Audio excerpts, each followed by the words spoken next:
విష్ణుమూర్తి ఆ విధంగా చెప్పగానే దేవకీ వసుదేవుల ఆనందానికి అవధులు లేవు. ఇక ఆ శుభగడియ రానే వచ్చింది. దేవకీ వసుదేవులకు శ్రీకృష్ణుడు జన్మించాడు. ఆహా, ఎంత అందంగా ఉన్నాడు! ఆ కళ్ళు చూడు, ఎంత బాగున్నాయో కదా. ఈ బాబుని చూస్తుంటే వదిలిపెట్టబుద్ధి కావట్లేదండి. విష్ణువు చెప్పినట్లుగానే మన సంఖ్యలు తెగిపోతున్నాయి. నేను ఇక బయలుదేరుతాను. స్వామి కార్యం నెరవేరుస్తాను.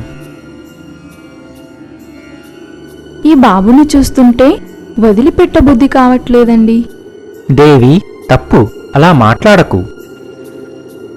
ఈ బాలుడు ఇక్కడే ఉంటే కర్కశ కంసుడి చేతిలో బలి కావలసింది. దయచేసి అర్థం చేసుకో. తను ఒక బృహత్కర కార్యం కోసం జన్మించాడు. విష్ణుమూర్తి ఆజ్ఞను మనం శిరసా వహించాల్సిందే. దయచేసి నన్ను వెళ్ళనివ్వు.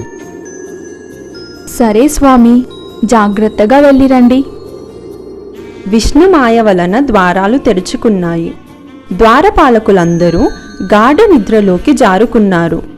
వసుదేవుడు నెమ్మదిగా నడుచుకుంటూ చెరసాల నుండి బయటకు వచ్చి బృందావనం దిశగా నడవసాగాడు.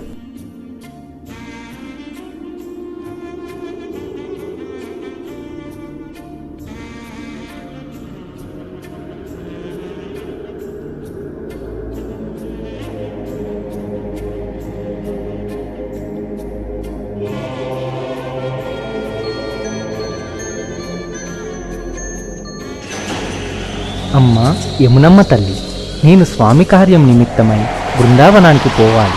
నాకు కూడా ఉన్నది సాక్షాత్తు శ్రీమన్నారాయణుని అవతారం. దయచేసి నాకు దారి ఇవ్వు. తప్పక వాసుదేవా, స్వామి కార్యం నిర్వర్తించటంలో నేను కూడా భాగస్వామిరాలిని కావటం నాకు చాలా ఆనందంగా ఉంది.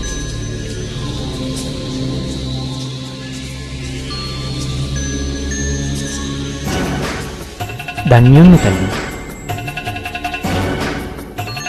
యమున చూపించిన దారి గుండా ప్రయాణాన్ని సాగిస్తున్నాడు వసుదేవుడు. మార్గమధ్యంలో పెద్ద తుఫాను వచ్చింది. తన తలపై ఉన్న శ్రీకృష్ణుడు పడిపోకుండా జాగ్రత్తగా పట్టుకుంటూ నడవసాగాడు. శ్రీకృష్ణుడు తడిచిపోకుండా కాలేడు తన పడగని గొడుగులా చేసి తన స్వామిని కాపాడుకోసాగాడు.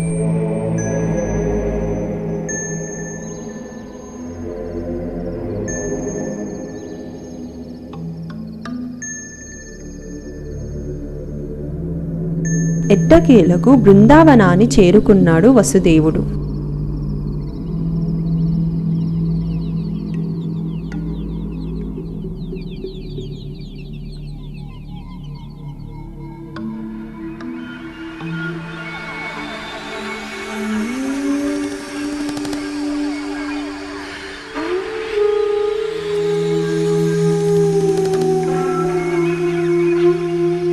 అక్కడే యశోద ప్రసవించిన ఆడపిల్లను తీసుకొని శ్రీకృష్ణుణ్ణి ఆమె ప్రక్కలో పడుకోబెట్టి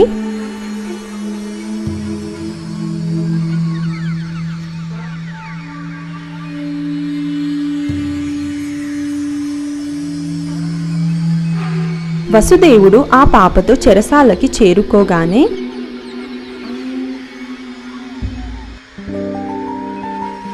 గది ద్వారాలు ఎప్పటిలాగే మూసుకుపోయాయి.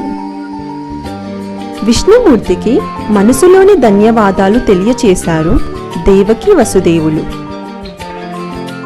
8వ బిడ్డ పుట్టిన సంగతి ద్వారపాలకుల ద్వారా తెలుసుకున్న కంసుడు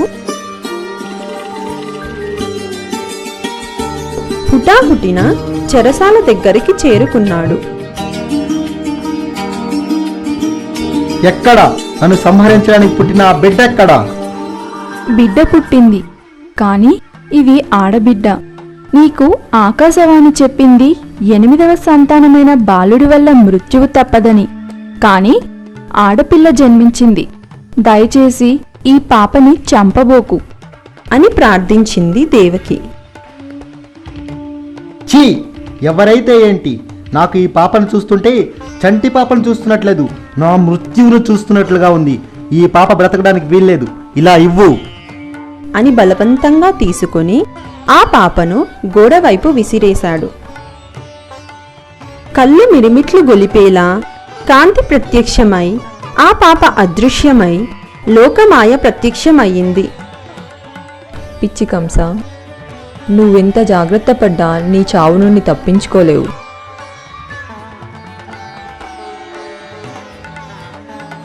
నిన్ను సంహరించేవాడు వేరే చోట పెరుగుతున్నాడు. ఎంత ప్రయత్నించినా అతన్ని ఎదుర్కోవటం నీ వల్ల కాదు. మృత్యువు కోసం నిరీక్షించు. మితిమీరిన అహంకారంతో సొంత సోదరిని, బావని నానా అగచాట్లకు గురి చేశావు. అన్యం పుణ్యం మెరుగని పసిబాలలను పొట్టన పెట్టుకున్నావు. నీవు ఇంతకు ఇంత అనుభవిస్తావు, సిద్ధంగా ఉండు. కంసుడికి తాను చేసిన తప్పు తెలిసి వచ్చింది.